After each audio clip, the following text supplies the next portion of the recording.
Buonasera e ben ritrovati con il TG Flash di New Sicilia ed eseguiti i titoli più importanti del pomeriggio. Giallo a Palermo per la scoperta del corpo di un uomo trovato senza vita su un marciapiede. Rimangono ancora da chiarire le cause della morte.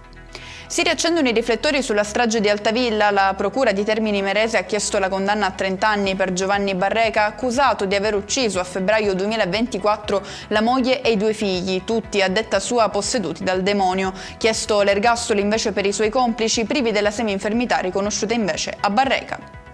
Archiviate le accuse nei confronti di Silvio Berlusconi e Marcello Dell'Utri, indagati nell'ambito dell'inchiesta sui presunti mandanti occulti delle stragi di mafia del 93. Mancano elementi concreti su contatti o rapporti diretti con Cosa Nostra, lo fa sapere il giudice.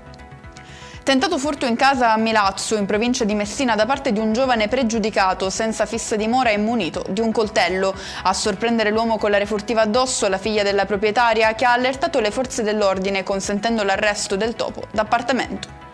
Chiudiamo con le previsioni meteo. Prosegue la scia di bel tempo sull'intera regione, con temperature che anche domani supereranno la soglia dei 30 gradi.